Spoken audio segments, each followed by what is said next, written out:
Welcome to part 1.5 of the 3D printed battery series. And today I'm going to be making several different zinc-carbon battery cells, each with different electrolyte or cathode composition. And the reason that I'm calling it part 1.5 and not part 2 is because just like I promised in part 1, I've both made my own and also bought some new higher quality materials that should let me make a zinc-carbon battery cell that is pretty close to the commercially made ones, with the goal being to get as close to or even match the performance of a commercial zinc-carbon cell. So let's start by briefly going over the materials that I have on the table here. So starting with the first two items on the left, we have 2 nickel strips and 2 little pieces of zinc metal. And the nickel strips are just a piece of this spot welding wire that's been cut in half horizontally. And the reason I chose nickel instead of copper or iron is because looking at the top and bottom caps of a D-cell battery, you'll notice it looks very similar to nickel, and I'm pretty sure it is nickel. However, if I hold a magnet next to it, they are ferromagnetic. So obviously this is most likely some kind of nickel-plated steel. So I'm going to put this back down and we're going to move on to the next material, which is going to be the graphite. So unlike in part 1 where I was using these flexible pyrolytic graphite sheets, which are made of graphite except they are very flexible and made for thermal interfaces, I am going to be going instead with actual solid graphite plates, which I have cut into strips, very cumbersome to do. And since cathode composition is what surrounds the carbon rod in a battery, it only makes sense for me to now move on and introduce the composition I'll be using today. So here is my cathode composition. It is about 3 grams worth, and it's made using the exact same materials as the commercially made cell that I just showed you. And we're almost done with this part, just a couple more components to introduce. We have our separator materials, so I'm just going to be experimenting with different types of separators. So before I was using these pieces of printer paper that I cut, as well as these dried out alcohol swabs. I've got like a gauze-like material. It was made by Arm & Hammer. I'm not sure what it's called, but it's like a washable cleaning cloth or something. I'll also be trying this out. And then finally, the one that I really want to see how it performs is this little sheet of ceramic fiber insulation. And looking at it from the side here, you can see it is a pretty dense fabric-like material. So I'm really interested in seeing how this performs. And then for the final, very last component, I promised before we actually start getting to assembling the cells, is arguably the most important one, the electrolyte. So the electrolyte used in zinc-carbon batteries like this is composed of 2 chemicals at varying ratios depending on the brand and type of cell. And those 2 chemicals are ammonium chloride and zinc chloride. So with all of that annoying talking out of the way, let's start assembling our cells. Okay, so here is everything I need to make my first cell. I've got my tabbed piece of zinc, my separator papers, the little spongy material thing, a degreased and scrubbed plate of graphite, my cathode material, and of course my electrolyte, which is off screen. Oh, and also some tape. So I'm using polyimide tape, also known as Kapton tape. So I'm going to begin by putting aside the cathode mix and the separators momentarily, because first we need to prepare our piece of graphite. And this is much easier than it sounds. All I need to do is take a piece of the tape, sticky side up, try to lay it flat, and then place the graphite like that. Doesn't need to be perfectly at 90 degrees. So now we have basically like a letter T or a cruciform, at which point we can begin adding our cathode material. This step is also going to be pretty straightforward. I'm just going to try and make a little pile of the powder right along the top here where the tape is, and try not to spill any off the sides.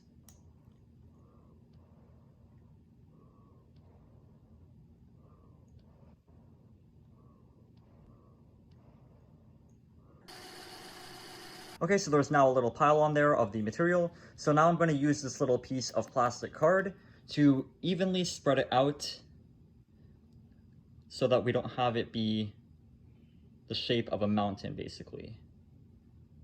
So just very gently going, because it is not a very dense powder. Trying not to get it off the edges. Because once we put the separators down, we can push down on it and compress it. But until then, we need to be very gentle with it. So I think I'm gonna cut it here and get it nice and even and come back when it's all finished and ready for adding the next part. Okay, so I think that looks pretty much even. It's not perfect, but it looks good enough to me. So now let's move on to actually adding these separators. So I'll be using 3 sheets of separators today, 2 ordinary sheets of paper, and 1 of that little like gauze-like material I was talking about that's used for cleaning stuff. I'm just gonna assemble these into a little sandwich. So the gauze-like material goes in the middle, if I can get this to focus, and then the paper on top. So I'm just gonna lay down the separator here, being very gentle not to disturb the powder that I've evened out, and also trying not to touch the tape. So going very gently, making sure that I am centered. And with the separator on that powder, I'm just gonna push down and compact it. So at this point, the separator is on the powder, but it's not being secured or held down by anything. So let's move on to the next step. So there was only one component left, and that is the zinc metal anode.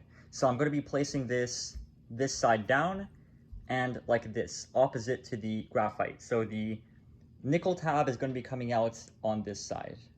So holding the zinc by the tab, trying not to touch the tape, I'm going to put it on the separator, making sure the nickel does not go on the separator. Not because it'll react, but because it'll lift up the zinc, and I almost ruined my entire stack there. So after almost ruining the entire thing, I finally got the zinc on there and centered on the separator. So with all of the layers now in place, it's time to start taping it up and testing it. So taping it closed properly is crucial to getting proper performance because you want a good amount of compression between the layers. So I'm going to be holding the tape, it's a polyamide or Kapton tape, pulling on it evenly with my fingers so it is tense, and then I'm going to put my fingers in the center and put that down first, pushing the entire stack down, and with the stack compressed, lay the rest of it down. So this may be hard to see, but if I move the angle, it's going to ruin the assembly. So I'm now pushing down on the layers.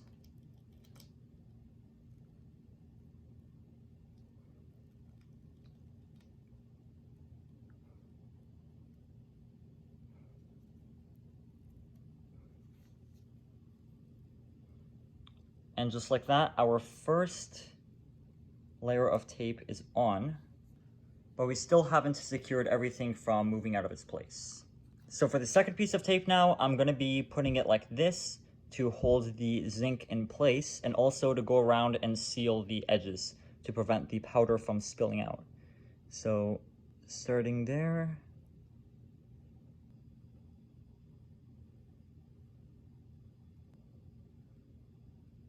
And then going and sealing the sides like that. So it appears like the camera cut off there for a second, but the only thing I did when it wasn't recording was trim off the excess tape from the sides here. And then I also took the end of my tweezers and basically just ran them along the sides here on the tape to make sure the two layers are really adhered. So at this point, the cell is basically finished, but in order to make it look nicer and also to secure that powder a little bit better, I'm going to apply one more piece of tape to basically secure these flaps around the back. So fast forward about 2 hours later, and I've now made 2 more cells, and I've labeled them A, B, and C, with letter A being the first one I showed you making, letter B being identical to letter A, except I made it off camera and made it look much nicer. And then finally, cell number C being the exact same as the first two, except I've chosen to go with some ceramic fiber insulation cloth. Now, it's time for the most exciting part of the video, testing out the different cells using not only the proper electrolytes, but also at varying concentrations and ratios of the 2 electrolyte salts to try and get as close as possible or even possibly match the performance of a commercially made zinc-carbon cell. So I'm going to stop wasting everyone's time by over-explaining everything and get right into the experiment. So here's how it's going to work. Because cells A and B are identical, I built them the exact same. I'll be using them to compare 2 different zinc chloride-based electrolytes. With the first one just being pure zinc chloride, no ammonium chloride. The second one, which I actually found in an Energizer battery datasheet of all places, also consisting of mostly zinc chloride with 2.5% ammonium chloride by weight. So I promise that's the end of the talking. Let's get to actually testing. So starting off with the first in line, cell A, which will be taking a pure zinc chloride electrolyte. So let's hook up these alligator clips and add that electrolyte. Except we can't, because the sharp teeth on these alligator clips here are simply going to crack right through the graphite sheet here.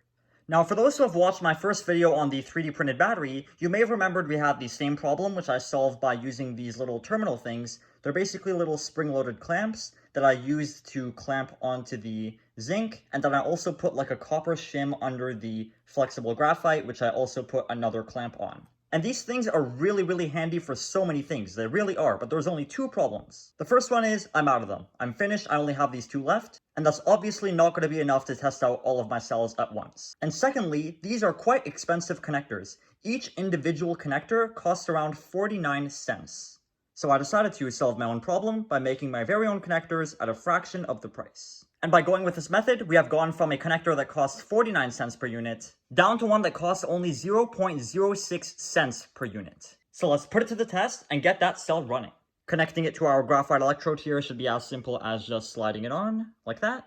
We can now finally hook up the alligator clips. So starting off with the voltmeter first, connecting the positive lead, negative lead, and like I mentioned earlier, the electrolytes for cell A will be a 1.5 molar concentration of pure zinc chloride, which I actually made myself. And using the little pipette there, I'm going to be dropping it drop by drop right in the center there.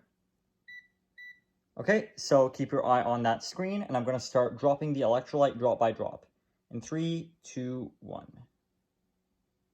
That one didn't quite go in yet. Need to let it absorb and start wicking through. Okay, so I had to clear up a little bit more of that tape, but now that I did, the voltage is now rapidly going up as all of that electrolyte is getting wicked inside. Just take a look at that voltage go up. So again, this is pure zinc chloride. So we're already at 1.23 volts, 1.25. That's going up fast. You'll notice the voltage will start climbing up faster and faster the more it wicks. 1.4 volts already, so we're already above our very first battery we made. 1.48, adding one more drop, 1.54, 1.55, 1.56,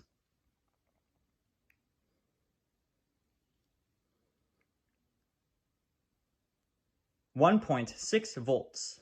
If it goes over 1.63, that will be the highest voltage I have ever made with a cell that I've made myself. Almost to 1.63, and we just beat my own personal record. So I'm going to keep adding electrolyte and letting it absorb until it gets up to its full voltage, and then we're going to come back and start doing some discharge testing. Okay, so the voltage had stabilized at a maximum of 1.645 volts. However, after I had added a tiny bit too much electrolyte and tried to wick it up with a little piece of towel, the voltage started dropping, because it's usually not a good idea to interact with the layers of the cell when it's actually active. So I've got the ammeter powered on now. There's a bit of glare on the screen, but I can't really do much about that. So let's hook this thing up, negative to the negative side. This might affect the voltage as I'm moving around the plates like that. And then with my 220 ohm resistor connected to my positive lead of the ammeter, I'm going to connect it in 3, 2, 1. 6.88 milliamps. Pretty decent. We have 1.52 volts. So I'm going to disconnect this, hook up my data logger, and leave it running for maybe about 15 minutes or so. So it's been about 20 minutes now, and the voltage is down to 1.588 volts. Again, this was not the fault of the cell, it is the fault of myself because I was poking it and prodding it and adding and removing electrolyte. So I may have to do a retest on this one in the future, but for now I've got my 220 ohm resistor in my little prototype data logger that I've made. I'll make a video on that in the future. So I'm going to disconnect these multimeters, connect the data logger, record the data, and let's move on to the next cell. So moving on to cell B now, I made sure to remove that piece of tape that I had placed here to keep the powder from spilling out when I hold it like this, because that was the thing that was preventing the electrolyte from absorbing on cell A. So without wasting any more time talking about random stuff that isn't important, let's go ahead and add the electrolyte to the cell and see if it performs any better or any worse than cell A. So the electrolyte for this cell is going to be the 1.5 molar zinc chloride with the 2.5% ammonium chloride by weight. And interestingly enough, I found this specific composition while looking through an Energizer battery datasheet. So I don't know about you, but I'm really interested in seeing how that performs. Okay, ready? For 1.5 molar zinc chloride, 2.5% ammonium chloride by weight. Okay, so it's starting to wick it in now, and you can see the voltage starting to climb quite rapidly now. All I did was use the end of my tweezers to kind of help the electrolyte get into those fibers. Okay guys, so I can clearly see the separators on the inside starting to get damp. So that electrolyte is clearly getting wicked in, and you can see that being reflected by the voltage, and oh my god, it's already at 1.3, 1.4. Like 2 seconds ago, that was at 0.6 volts. That was fast. 1.46, 1.48. Wait a second. That 2.5% ammonium chloride did it. 1.66. We are now at the voltage of a brand new AA battery. 1.665 volts. Please make 1.67. Please make 1.67. No, it's going down. I think it's the lights making the electrolyte evaporate.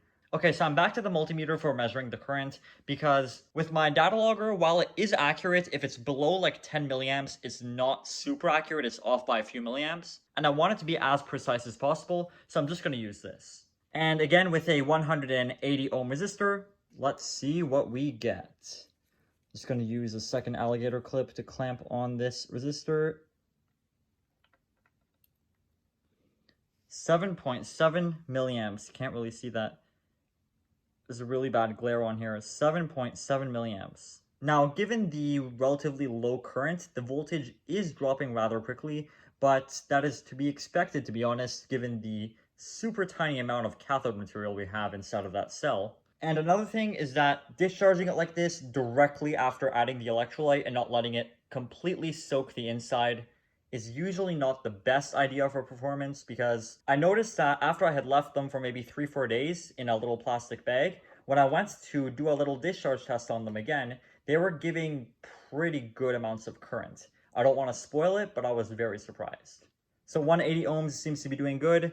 I think we get the general idea for 180 ohms. Let's step down and increase the current. Okay, so going down to 100 ohms this time. Our cell is at 1.42 volts, 100 ohm resistor in 3, 2, 1, oops, 13 milliamps, 1.32 volts, 1.31 volts. Nice, nice. But I want to see how high of a current we can get.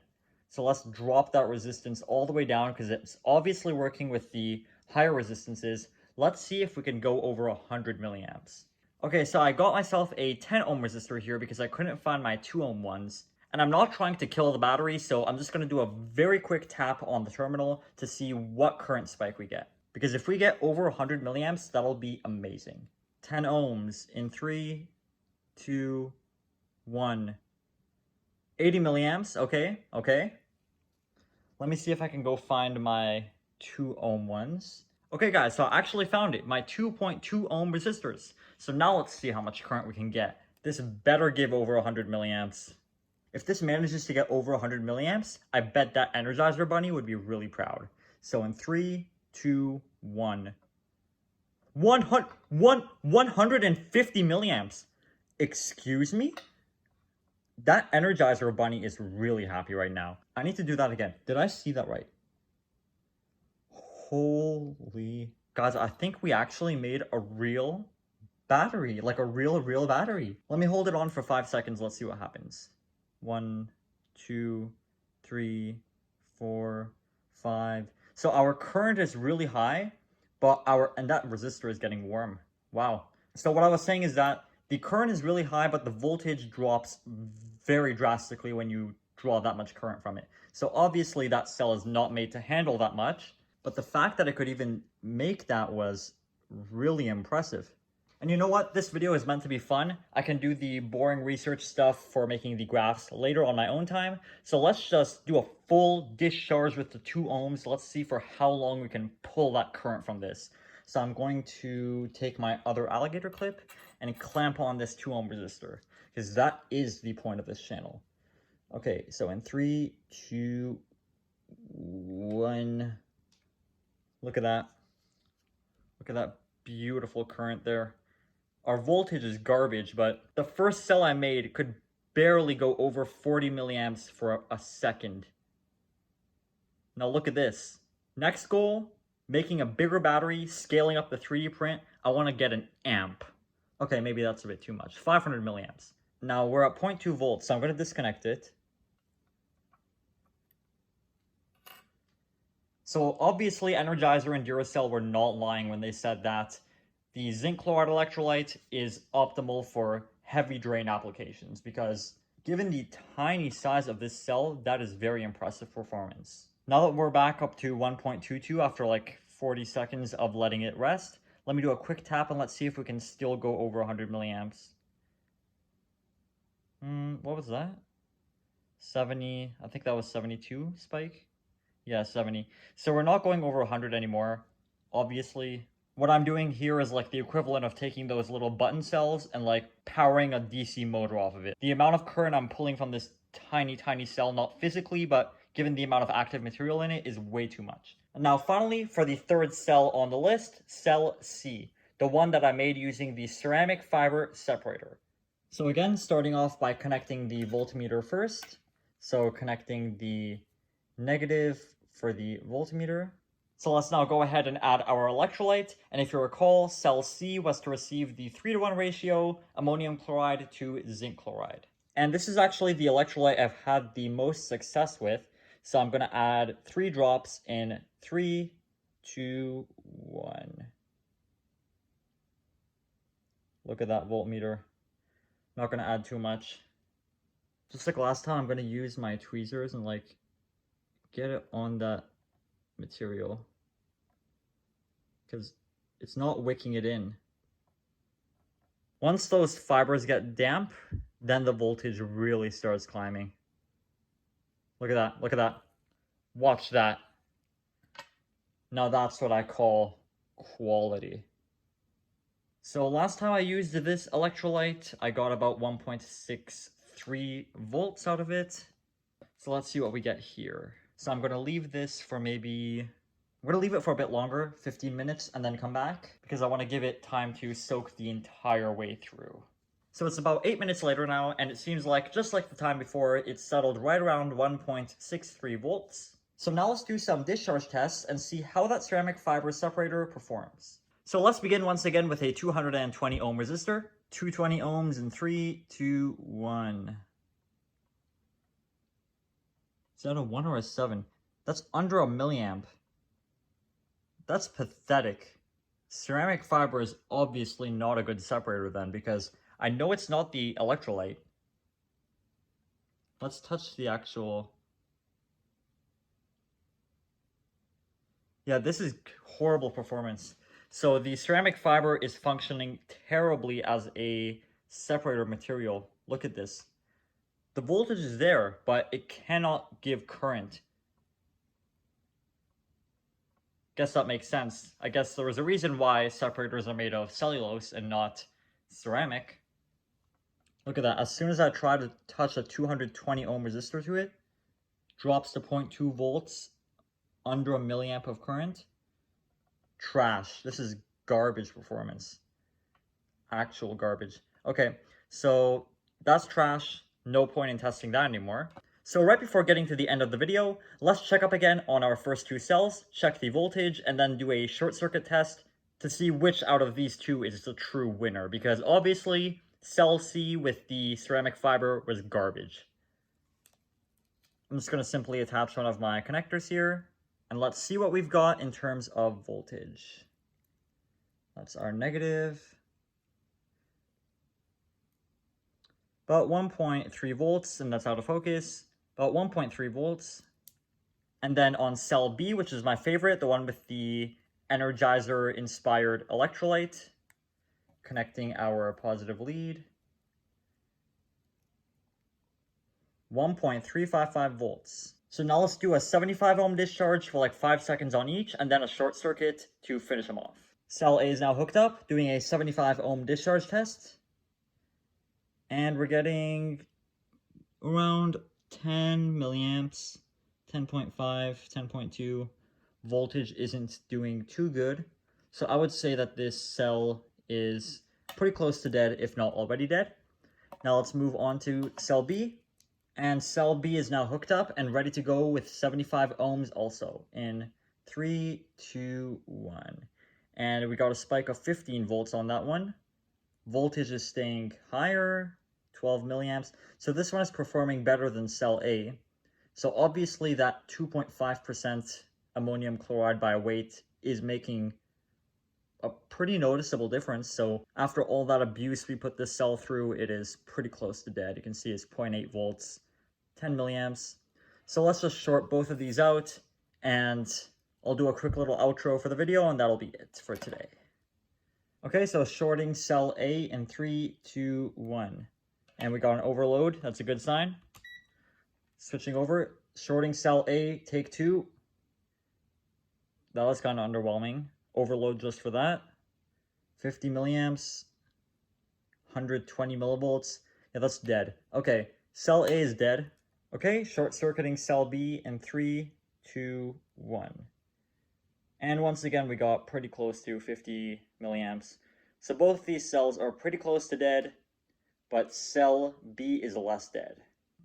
Voltage is pretty low. I'd say they're equally dead. So that's pretty much it for this video. So make sure to stay tuned for the next one, where I'm going to most likely try and make a series stack out of these. What I'm imagining is putting them on top of each other like that, like a stack, and then folding these tabs over, somehow connecting it, maybe with another clamp or something. But essentially the goal is to be able to power some low to moderate power electronics using my very own homemade batteries. Thank you for watching my video, and I really, really, really hope to see you in the next one.